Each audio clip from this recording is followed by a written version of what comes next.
Welcome back po sa aking channel. So, may nagpadala nito sa akin ng mensahe at nag-share ng kanyang buhay, pag-ibig. Sana all po pag-ibig. So, ito ay batay lamang sa aking opinion, no? Kasi hindi ko naman alam ang sitwasyon ko. So, para sa akin, summarize ko lang ha, basahin ko. So, sabi mo, grade 12 ka pa lang, no? From Visayas. So, napakabata mo pa. Sobra. Pero kinikilig ako sa takbo ng buhay pag-ibig. So, nakakakilig. Siyempre.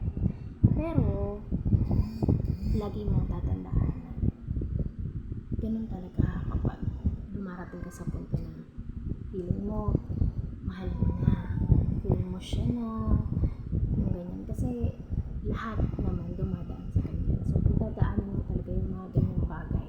So, kapag kasagsagan ng kabataan mo, huwag kang magpapadala natin sa emosyon mo, sa nararamdaman mo. Dahil sa ngayon, napakadami pang pagkakataon, napakadaming opportunity na pwede mo pang paglaanan. Hindi ko sinabing iset aside mo ang buhay pag-ibig mo. Kung pwede mong pagsabayin, why not, diba?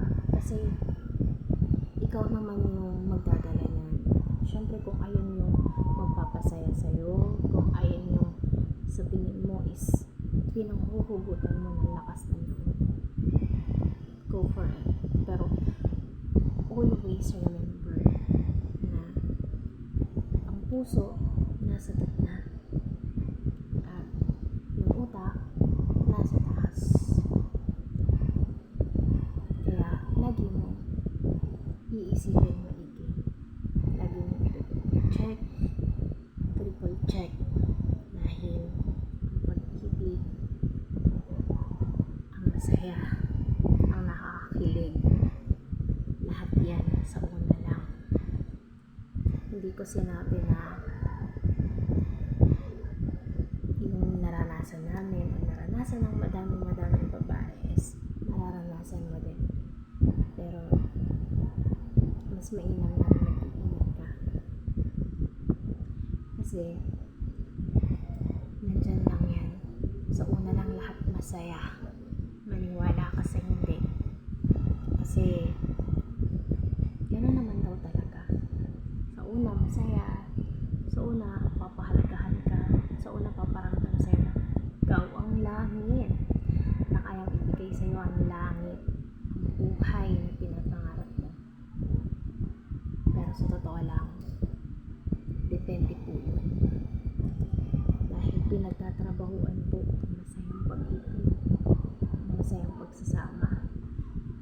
Kung gusto mo na itrato ka na parang reyna, itrato mo din siya na parang hari. Ganon.